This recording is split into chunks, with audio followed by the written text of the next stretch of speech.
بسم اللہ الرحمن الرحیم۔ السلام علیکم۔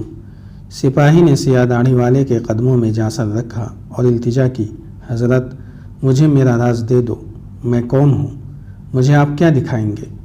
سیاہ داڑھی والے نے اپنے ہاتھ پر ہاتھ مارا تو وہی لڑکی دوسرے کمرے سے آئی۔ وہ سپاہی کو دیکھ کر مسکرائی۔ سپاہی اسے اپنے پاس بٹھانے کو بے تاب ہو گیا۔ سیاریش نے لڑکی سے کہا، یہ آج پھر آ گیا ہے، کیا میں یہاں تماشا دکھانے کے لیے بیٹھا ہوں؟ اس گنہگار کو بخش دیں حضرت، لڑکی نے کہا، بڑی دور سے امید لے کر آیا ہے۔ تھوڑی دیر بعد کل والا شیشہ اس کے ہاتھ میں تھا۔ لڑکی پہلے اسے شربت پلا چکی تھی۔ سپاہی کو سیاہ داڑھی والے کی سریلی آواز سنائی دینے لگی، مجھے شاہ سلیمان کا محل نظر آ رہا ہے، مجھے شاہ سلیمان کا محل نظر آ رہا ہے۔ یہ آواز دبتی چلی گئی، جیسے بولنے والا دور ہی دور ہوتا جا رہا ہو۔ اوہ، سپاہی نے چونک کر کہا، ایسا محل اس دنیا کے کسی بادشاہ کا نہیں ہو سکتا۔ میں اس محل میں پیدا ہوا تھا۔ اسے کسی کی آواز سنائی دینے لگی جو یہی الفاظ دہرا رہی تھی، میں اس محل میں پیدا ہوا تھا۔ پھر یہ اس کی اپنی آواز بن گئی اور پھر اس نے یوں محسوس کیا جیسے اس کے وجود کے اندر یہی ایک آواز گونجنے لگی ہے، میں اس محل میں پیدا ہوا تھا۔ پھر وہ آوازوں سے لا تعلق ہو گیا۔ اسے ایک محل نظر آ رہا تھا اور وہ خود اس کے باہر ایک باغ میں گھوم پھر رہا تھا۔ اب یہ اسے شیشے کے گولے میں نظر نہیں آ رہا تھا، بلکہ یہ محل حقیقت بن گیا تھا، جس کی ہر چیز کو، باغ کو، پودوں اور پھولوں کو ہاتھ لگا کر محسوس کر سکتا تھا اور سونگھ سکتا تھا۔ وہ وہاں سپاہی نہیں، شہزادہ تھا۔ یہ محل فضا میں تحلیل ہو گیا اور سپاہی نے بہت دیر بعد اپنے آپ کو لڑکی کے آغوش میں پایا۔ اس نے لڑکی سے بہت کچھ پوچھا۔ لڑکی نے اسے بتایا کہ حضرت کہہ گئے ہیں کہ یہ شخص شہزادہ تھا اور یہ اب بھی شہزادہ بن سکتا ہے۔ حضرت یہ معلوم کرنے کی کوشش کر رہے تھے کہ سپاہی کے تخت و تاج پر کس کا قبضہ ہے۔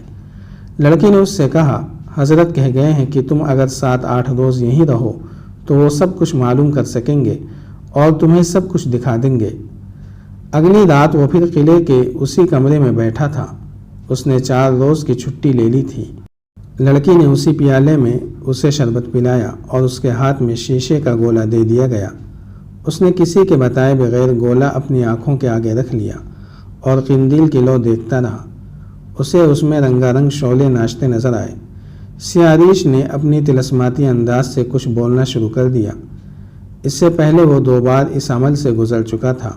دونوں بار ایسا ہوا تھا کہ اسے شیشے کے گولے میں تخت سلیمان اور اگلی رات شاہ سلیمان کا محل نظر آیا تھا، مگر اس کے بعد گولا اس کے ہاتھ میں نہیں ہوتا تھا۔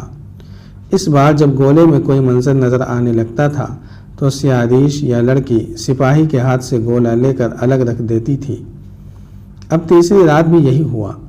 سیاریش اس کے سامنے بیٹھ گیا اور اس کی آنکھوں میں آنکھیں ڈال کر پر اصل لہجے میں جو دھیما دھیما سا تھا کہہ رہا تھا، یہ پھول ہیں، یہ باغ ہیں، میں باغ میں موجود ہوں۔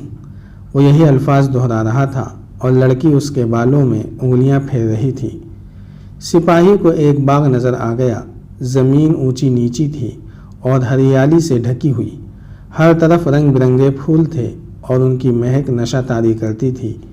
سپاہی نے باغ میں ایک ایسی لڑکی کو ٹہلتے اور گنگناتے دیکھا جو اس لڑکی سے بہت ہی زیادہ خوبصورت تھی جو اس کے ساتھ بیٹھی تھی۔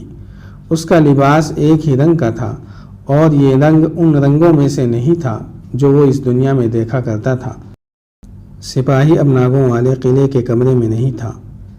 سیاہ داڑھی والا اور اس کے ساتھ کی لڑکی سے وہ بے خبر اور لا تعلق ہو چکا تھا۔ وہ قلعے سے نکل ہی گیا تھا۔ اس نے باغ میں لڑکی کو دیکھا تو اس کی طرف دوڑ پڑا۔ سپاہی شاہ سلیمان کے خاندان کا شہزادہ تھا۔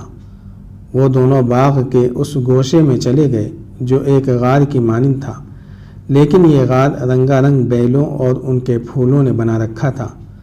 اس کے فرش پر مخمل جیسی گھاس تھی۔ لڑکی نے پھولوں کے اس غار کے ایک کونے سے ایک خوشنما سراہی اٹھائی اور پیالہ بھر کر سپاہی کے ہاتھ میں دے دیا۔ یہ میٹھی شراب تھی۔ سپاہی پر لڑکی کے حسن اور محبت کا نشہ تو پہلے ہی طاری تھا۔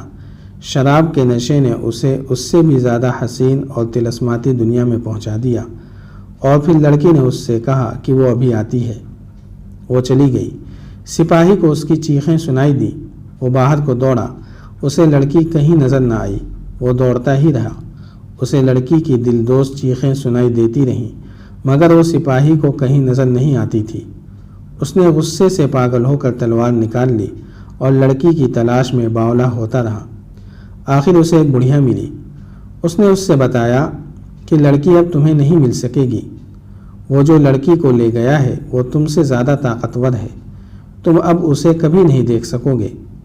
وہ جو لڑکی کو لے گیا ہے اب اس تخت پر بیٹھے گا جس پر تمہیں بیٹھنا تھا، اس کے پیچھے مت بھاگو، زندہ رہو اور کبھی موقع پا کر اسے قتل کر دینا، لڑکی تمہاری یاد میں ہلکان ہوتی رہے گی۔ وہ کون تھا جو اس لڑکی کو لے گیا ہے؟ سپاہی جب ناگوں والے قلعے کے اس کمرے میں لوٹ کر آیا تو اس نے پوچھا، اور میں نے یہ کیا دیکھا تھا؟ تم نے اپنی گزری ہوئی زندگی دیکھی ہے، سیادیش نے اسے بتایا۔ میں تمہیں واپس لے آیا ہوں۔ میں وہاں سے واپس نہیں آنا چاہتا، سپاہی نے بے تابی اور بے چینی سے کہا۔ مجھے وہیں بھیج دو۔ کیا کرو گے وہاں جا کر؟ سیادیش نے اس سے پوچھا۔ جس کی خاطر جانا چاہتے ہو وہ تو کسی اور کے قبضے میں ہے، اسے جب تک قتل نہیں کرو گے وہ تمہیں نہیں مل سکے گی۔